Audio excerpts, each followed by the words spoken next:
Hello everyone, Earl Henderson, Primordial Defense. Thank you for watching. I have another Monday quarterback video for you. I'm going to play this video and talk about things that are going on to better explain what's going on and talk about things that I think that are being done right and are done wrong. Here we go. I'm Assistant Chief Kevin Deese of the Houston Police Department. This critical incident briefing is intended to provide you with information about an officer-involved crash involving an on-duty Houston police officer on January 4th, 2023. You're about to see video footage that is related to this incident. The videos you are about to see can be graphic and may be difficult to watch. These videos may also contain strong language. Viewer discretion is advised.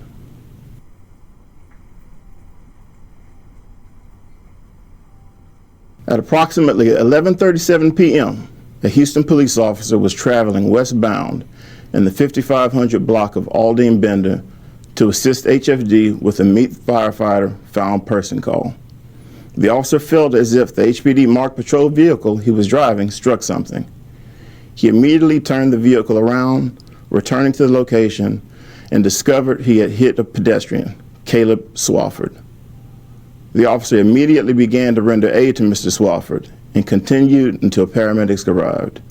Mr. Swafford was pronounced deceased at the scene by Harris County EMS.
So he was doing CPR, and now he's got the guy on his side, and he's patting on his back. Of course, there's no sound at this point, but what I'm suspecting so far is the officer got there to him, seen he was unconscious, maybe felt for a pulse, didn't feel a pulse, and began CPR. And it could be that there is noticeable blood in the mouth, and he is rolling the person onto his side to let some of that blood drain out so that he doesn't aspirate that blood and drown in his own blood. Or it could be that this person is experiencing what's known as agonal breathing. And agonal breathing can actually occur when the heart stops or after the heart stops. It can be a brainstem reflex. So the heart could be totally stopped, but the body itself could be doing agonal breathing, just as it's a reflex. Agonal breathing can also be seen while the person's still, quote unquote, alive and their heart is beating. But when a person goes into agonal breathing and their heart is still beating, it's not going to be long until that heart stops and they go into full cardiac arrest. So it's possible that the impact killed this guy right away. His heart stopped, but his body is, or the brainstem reflex is occurring, and he's experiencing agonal breathing. And this officer could be thinking, oh, the guy's breathing. And there's blood in the mouth, and he's thinking, oh, he's gonna choke on his blood, so I better roll him to his side and let the blood drain out. It's hard to really say without much more information going on, and there not being any audio for right now. Let's see what else is going on.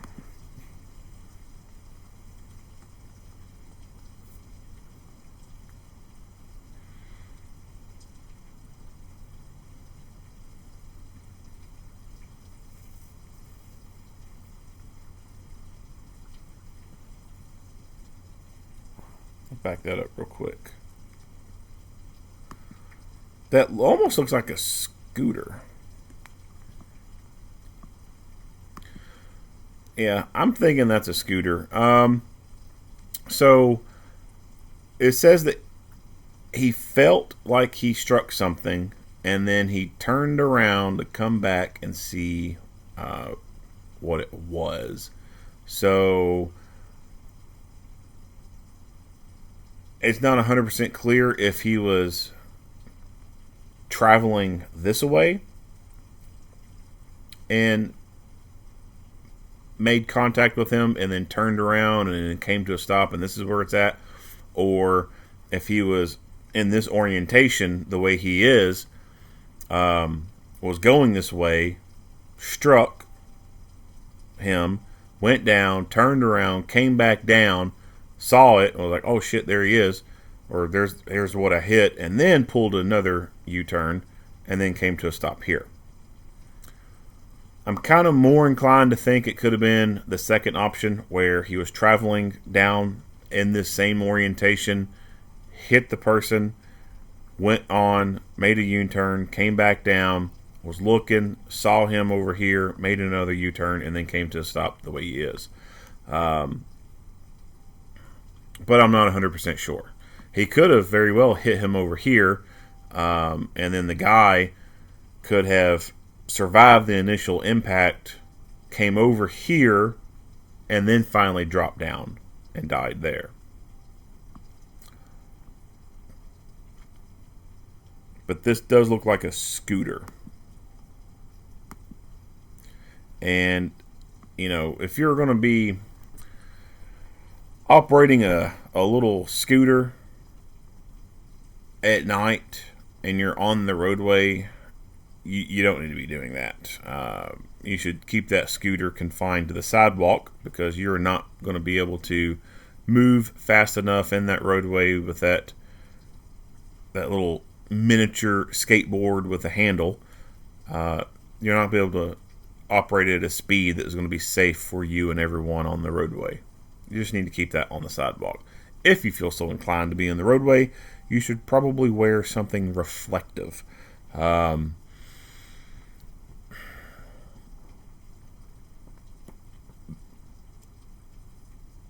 Vehicle versus pedestrians, that happens, I would say quite a bit, but when you look at the numbers and the population, I mean, it's like, oh wow, it doesn't happen that much. But it's something like over 6,000 people a year die from vehicle versus pedestrian incidents, and it's like over 1,000 of them are hit and runs, where a person hits somebody and then they take off.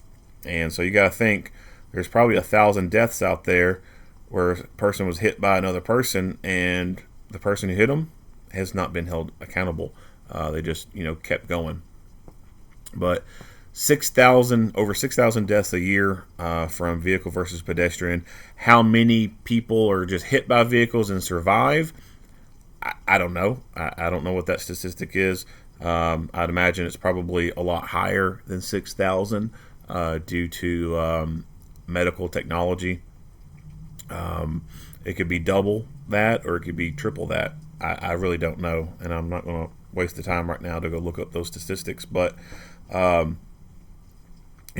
being in the road is not a safe place on foot, especially at night when visibility is lower, and if it's raining or something like that and there's no street lights around, that can be even a worse scenario. So wearing dark colored clothing is not a good idea if you're going to be out at night walking in a roadway. Having something reflective on you is good. Wearing brighter colored clothing, like a yellow shirt or a light blue shirt, something like that. If you're going to be having like a skateboard or a scooter or bicycle, reflective tape is a great thing to go out and buy and then put on whatever it is you're using. In the terms of that scooter, you could do like a candy cane wrap with some reflective tape on the handle of that scooter, around the edges of the scooter. Put a trim line around it of reflective tape, and that could be just enough reflection at night for a person to notice and then be able to make a corrective action and avoid hitting.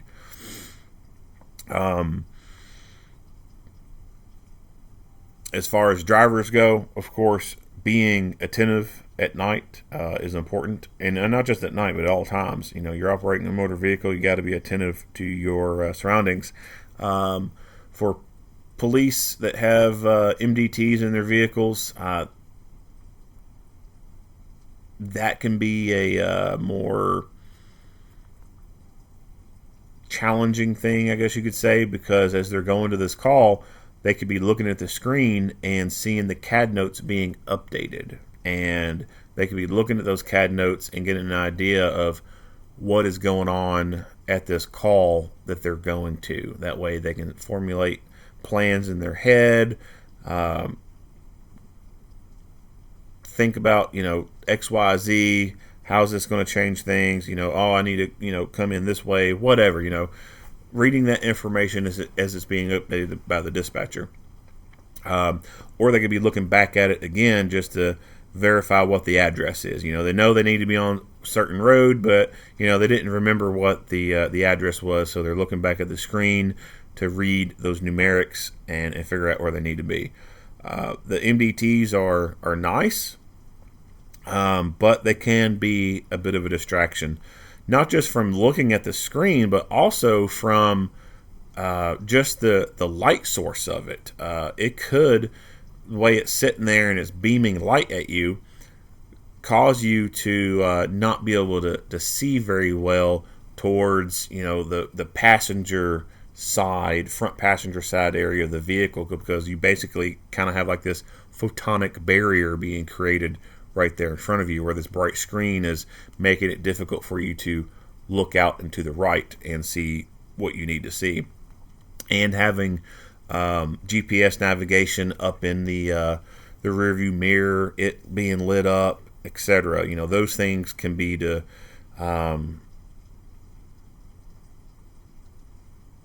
obstructions in the windshield or obstructions to your vision that you're not able to look out and see very well. Or even having a mount for your phone kind of up in the dashboard area or up on the windshield area or dashboard itself. That's another light source and another object that is limiting your vision or obstructing your vision. So those could be factors involved in why this officer hit this guy. It could be just a multitude of things. This dude's wearing darker clothing. There's nothing reflective on him. The officer, it is nighttime. The atmospheric conditions have limited visibility. The street lights aren't that well lit. He could have been in between spots on this roadway where the street lights did not converge and create enough light within that area. And the officer could have had these obstructions in his field of view, the photonic barrier being created by the laptop in the car, the navigation thing, maybe having a phone docking station up on the dashboard or the screen, kind of limiting his view some. The rear view mirror itself can be an obstruction. I don't know how tall he is, but for me, I'm 6'7", 6'8"ish, 6'7.5", 6'8". Just the fucking rear view mirror is an obstruction for me. When I am looking out from the driver's seat, that rear view mirror blocks my vision to the front right area quite a bit. So I have to tilt my head down sometimes to look up under that rearview mirror to see what's out to the front and right of me. Where everyone else, they don't sit so damn tall. They don't have that damn problem. So could have been a multitude of things going on why he hit this guy. And the officer, it could have been the officer was playing on his phone, just like a lot of other people do.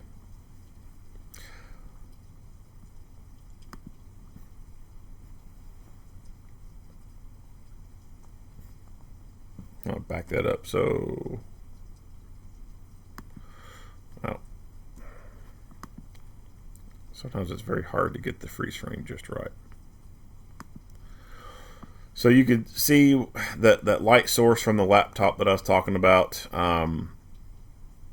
which once I hit play and try to freeze it again, it's not going to pause it just right. But the screen from that laptop can be pretty bright, and it can be, like I said, obstructing.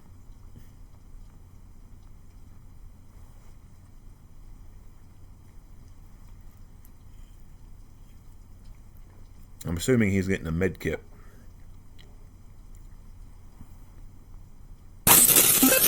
What's up, man? Yeah, go ahead. Hey, you got something I can put on him? Yeah, you got like a towel or something we can put on to try to put some pressure on one of these wounds?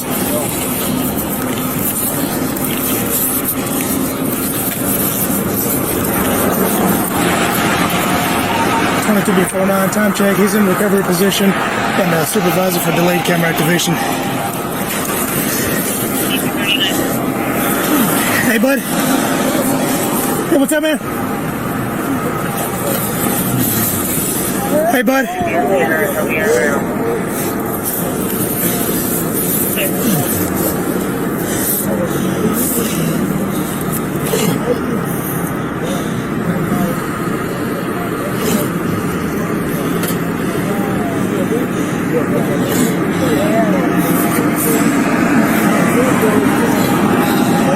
Yeah, you good, man? You good? Just breathe. Just breathe.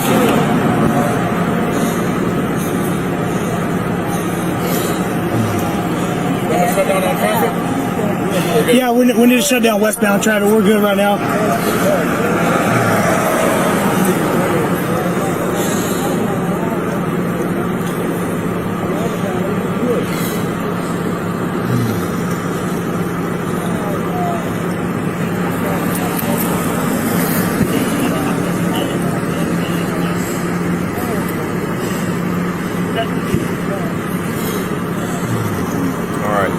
So that breathing that he's doing, I can tell right now that's agonal breathing. His rate of breathing is not sufficient enough to sustain life. Agonal breathing is a gasping type of breathing. Sometimes, depending on how the person is laying, it'll sound like snoring, like they're asleep. And the rate is slow. It's not fast enough to sustain life very long. Your normal breathing rate needs to be around 12 to 15 breaths per minute. The way he's breathing is, I think, well below 12 to 15 breaths a minute. He's probably around 6 to 8 breaths a minute at this point.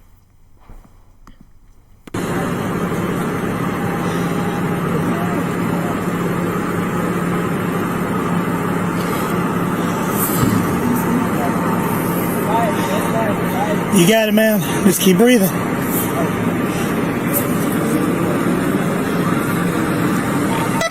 For now, I'm going to need HFD to step it up, whatever they're doing.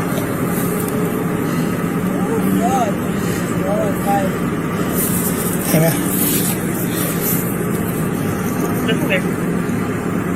You're actually in Harris County, so Harris County's going to send their units for their HFD. That's clear.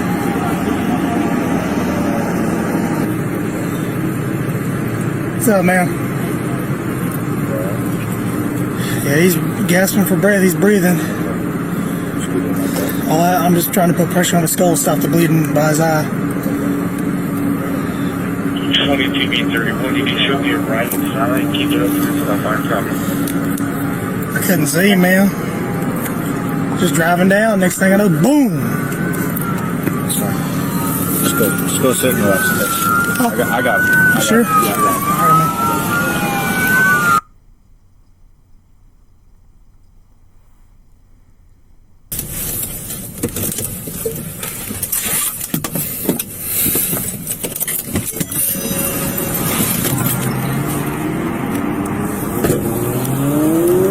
Hey Sarge, go south on Lee Road and then turn out on New Bender. You'll see us. Same for you, Perez.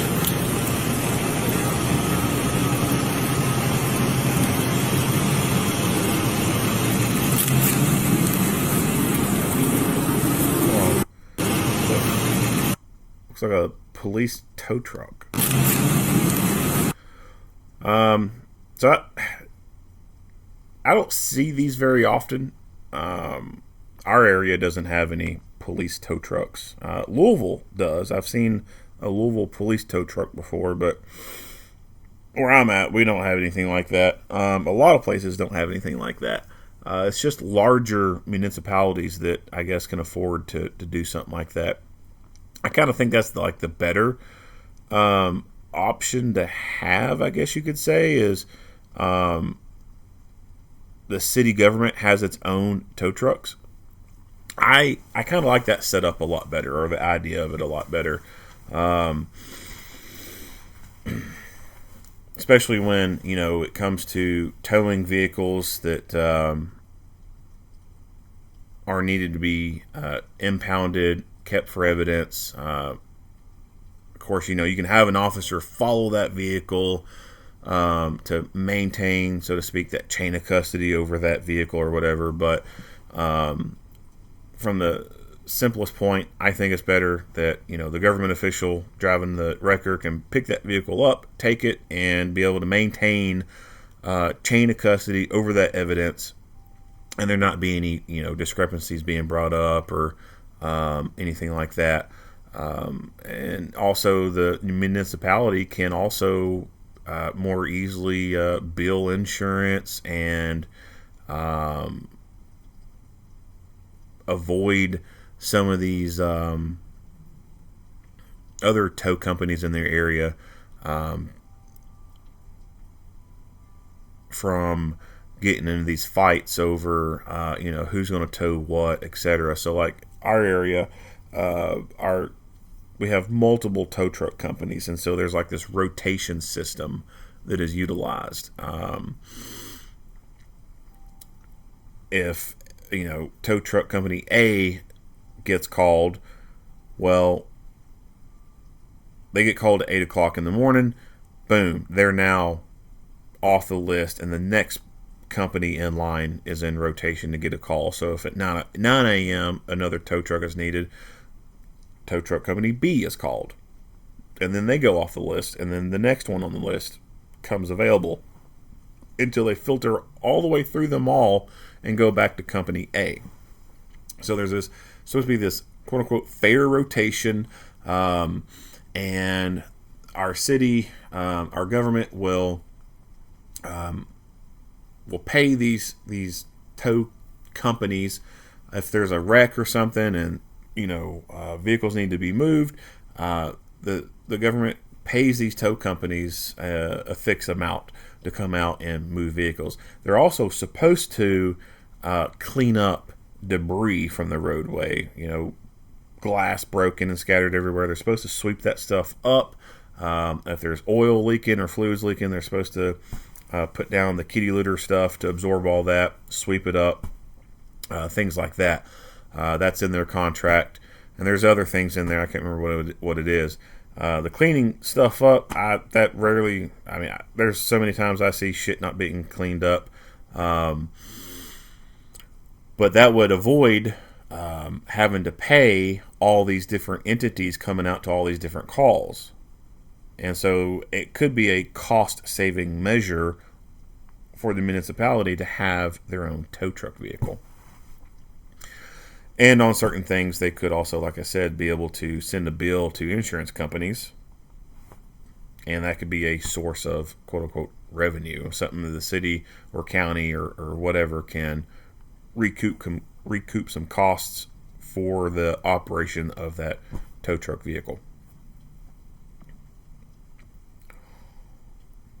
And when it comes to having to tow vehicles from fire lanes, tow vehicles from handicap parking spaces, tow vehicles from metered parking for, municipal places, municipal parking meters. I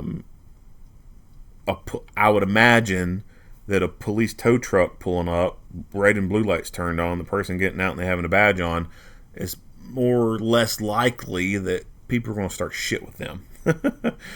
Could be wrong. I mean, I'm sure people still argue, but I would be confident to think that they don't take it to that next level like a lot of other people do when it comes to just a regular tow truck driver.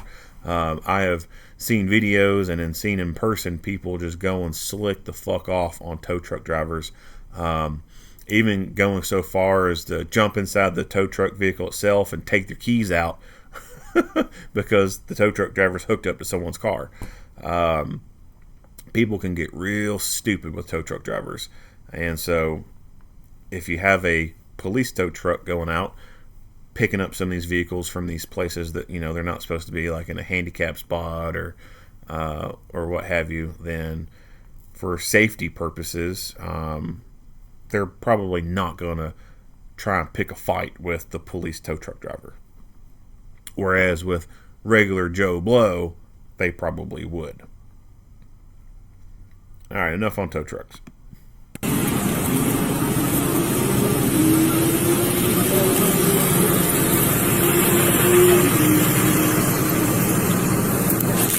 Can't make out what that object is.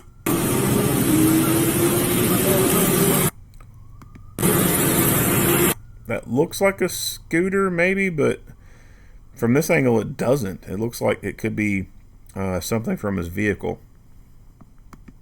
What's up, man? You alright? Okay, he asked me for breath, he's breathing. Okay. Just keep him like that. I'm just trying to put pressure on his skull, stop the bleeding. Okay. Okay.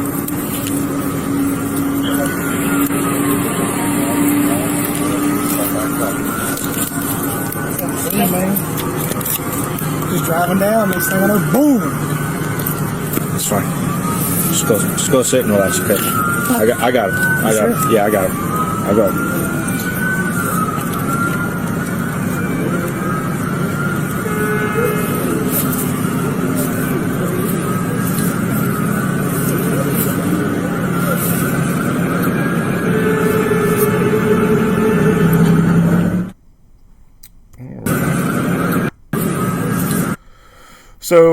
So far, all they've got is what looks to be somebody's blanket, somebody's shirt, or something like that they're putting on this dude's head to control the bleeding.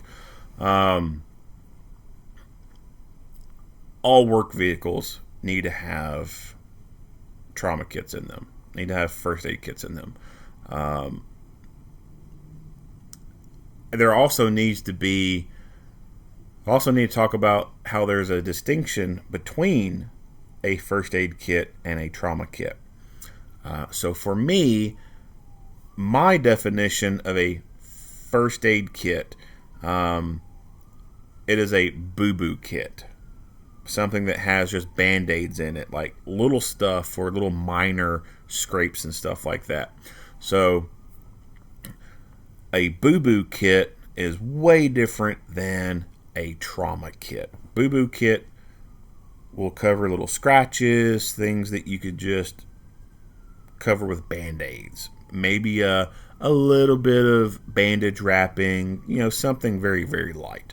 A trauma kit is going to have stuff like chest seals, tourniquets, nasopharyngeal airways, oropharyngeal airways. It's going to have a bag valve mask. It's going to have compressed gauze. It's going to have Curlex in there. It's going to have large abdominal pads. It's going to have stuff to deal with very severe traumatic injuries. Now, a lot of agencies and companies will put only a boo-boo kit in a vehicle to be able to check off a box and say, oh yeah, we got a first aid kit in the vehicle. A lot of agencies will do this as a way to meet some requirement for the insurance company that covers the vehicles for them, or if they're seeking police accreditation. They're going for this accreditation process, and the accreditation says that they need to have first aid kits in all the vehicles. They need to have a first aid kit, so many first aid kits in the station, etc. So to check that box, to meet that requirement, they'll order a shit ton of first aid kits. One, because they're cheap, and two, because they meet that minimum requirement. And then they'll put them in the cars. They'll put them in the station.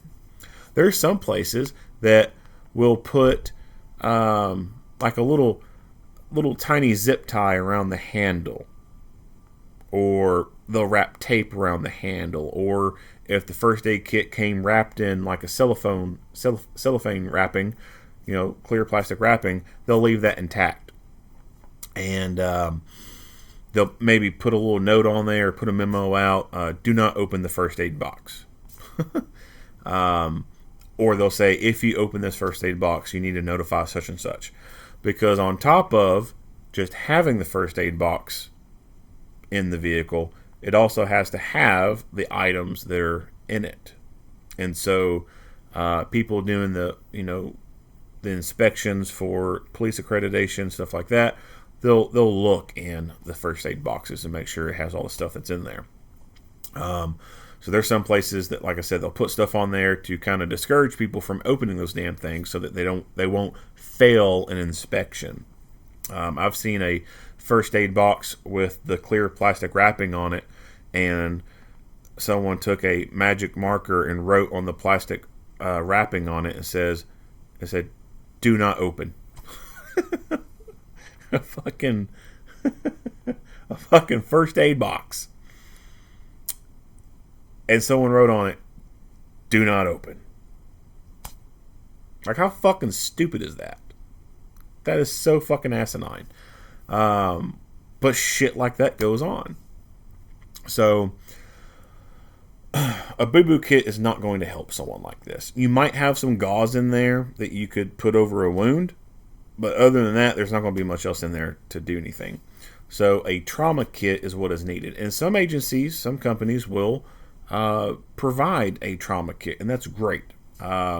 Usually it's places that have more funding. It's a larger agency, larger company, or for agencies, they may have gotten a grant and someone decided, hey, we need to put this stuff in the vehicles. We already got the rifles and tasers and all this stuff. Well, now we need some medical stuff. And then there's some places that just don't have anything at all. But a trauma kit is something that every work vehicle needs. Now, when it comes to trauma gear, I have two definitions for trauma gear. I have first line trauma gear and I have second line trauma gear. First line trauma gear is the stuff that you're going to carry on you. You should be carrying some form of trauma gear on you at all times for you and or your teammates or family. At bare minimum, that needs to be a tourniquet, because when you look at battlefield type injuries, massive hemorrhaging is one of the leading killers. And bullets, going into your leg, arms, they can hit arteries and you can bleed out very quickly. So at bare minimum, a tourniquet, a pressure bandage, some compressed gauze, stuff like that. You can carry that kind of stuff on you and it not take up a whole lot of room. You can get a medical ankle holster that can carry quite a bit. Wear it around your ankle, just like you would an ankle gun, and it doesn't take up a whole lot of space. It's not very big. It doesn't print through the pants much at all, unless you're wearing skinny jeans or something like that. And if you're a dude, you shouldn't be wearing skinny jeans anyway. But it's stuff that you can carry on you, and you can use right then and there that could make a difference if you're not anywhere near your vehicle. Unfortunately, a lot of people have this mindset of, if I need a tourniquet, it's in the car. I ain't got to carry it on me. Or if I need this pressure bandage, it's in the car. I ain't got to carry it on me. That's a wrong mindset to be having. Some people will have the mindset of, if something happens, the ambulance will get here in time. That's a wrong mindset to be having. You need to have that gear on you. On top of having some minimal amount of gear on you, you need to have the second line gear, the supplemental gear. So an actual trauma bag in the vehicle. That trauma bag will have extra tourniquets, extra pressure bandages, compressed gauze, chest seals, bag valve mask, face mask, you name it. It has like a BLS bag, a basic life support trauma bag. It needs to have all that stuff in there. And if they would have had a bag like that, they would have been able to get that bag out and start rendering some better care to this guy.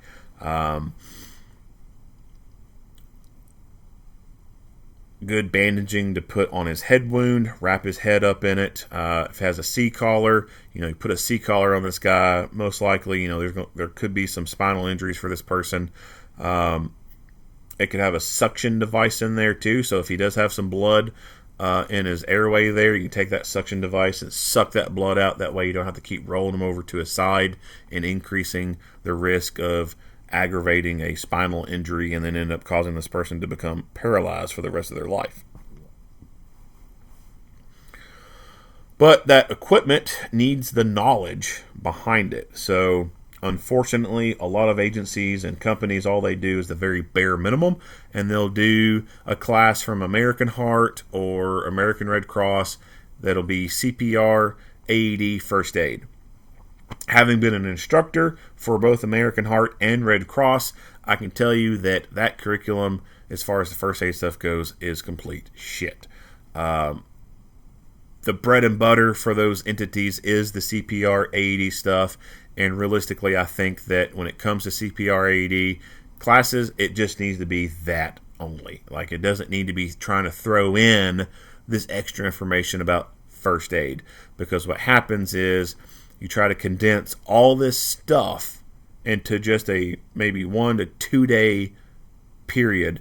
And when you have all this information, all these physical hands-on stuff you got to do, you don't have that much time to cover everything in great quality.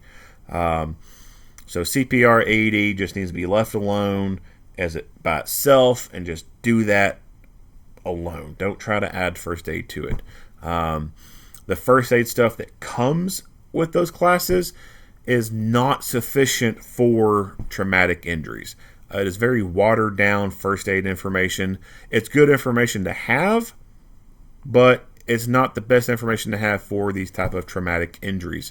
It'll go over environmental emergencies, signs of heat stroke, how to avoid heat stroke, other heat injuries, cold injuries, frostbite, stuff like that. Anaphylactic shock, how to assist a person with their EpiPen, people having breathing problems, asthma attacks, how to assist someone with taking their inhaler, diabetic emergencies, how to give oral glucose to someone. It'll go over some trauma stuff, but the trauma stuff is very light. It just goes over bandaging a cut on the arm or the leg, how to put a arm sling or a cravat on someone. It does not go over things like how to apply a tourniquet, how to apply a chest seal, how to insert a nasopharyngeal airway. None of that shit. It does not go over that stuff. And the practicals, as far as the hands-on stuff goes with the first aid instruction in these classes, is very minimal. There's not a whole lot of time spent on doing the hands-on stuff. So as far as that goes, it's completely, well, I don't want to say completely useless, but when it comes to traumatic injuries, it's pretty much damn near useless. The best kind of training to get for traumatic injuries, especially the realistic ones that, people in law enforcement or security are going to face, will be something geared towards what's called TCCC, Tactical Combat Casualty Care. So TCCC is a form of medical care that is geared towards a realistic approach for people with battlefield type injuries. For domestic law enforcement, domestic security purposes, that's going to be contained to just small arms fire. but it could also include, amputations from explosions. It could also include injuries from explosions and stuff like that. Of course, when you think about a war zone, you're going to have landmines, rockets, hand grenades, IEDs, etc. We don't necessarily have that here in the U.S., at least not, in full force. There, have been instances of people creating IEDs and stuff like that, but it's not to the level like what you would find in Afghanistan or Iraq. But the small arms stuff is still applicable to TCCC, how to treat those kind of injuries. So that's the kind of training that you need to strive to go for. Some agencies will do training that's similar to that. A lot, some won't, because there is a cost involved with that type of training. If you go to a commercial school to learn this stuff, you could be looking anywhere between $200 to $500 for a class on something like that. And agencies who are already cash strapped to begin with, it's hard for them to afford to do that. So some just simply do not do it. Security companies, you're going to have to go the commercial route. Police agencies, you've got local resources there. You've got the ambulance provider.